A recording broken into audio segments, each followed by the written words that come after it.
قصة الفتاة المسكينة جيسي. يحكى وأنه منذ زمن بعيد كانت هناك فتاة اسمها جيسي. كانت جيسي دائما ما تتعرض للتنمر من زملائها في المدرسة لأنها كانت تتلعثم في الكلام قليلا.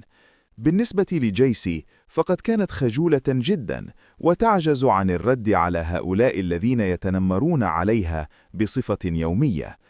على الرغم من استمرار المضايقات تجاه جيسي إلا أنها كانت لا تعير ذلك أي اهتمام، وفي نفس الوقت كانت جيسي تتمنى لو يتوقفون عن مثل هذه التصرفات التي كانت تشعر جيسي بالحزن طوال الوقت. ظل الحال على ما هو عليه لعدة أشهر، وما زال زملاء جيسي يتنمرون عليها في المدرسة. لم يكن لدى جيسي القدرة على شكوى هؤلاء التلاميذ إلى مدير المدرسة أو إلى أسرتها، ولهذا السبب استمرت المضايقات لجيسي دون توقف.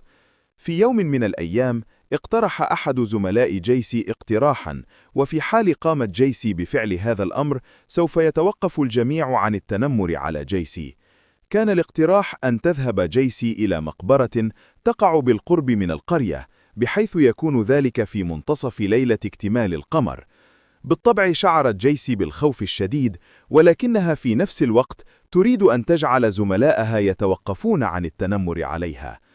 في النهاية اضطرت جيسي للموافقة على طلب زملائها، وتقرر أن يجتمع الطلاب أمام بوابة المقبرة عند منتصف الليل.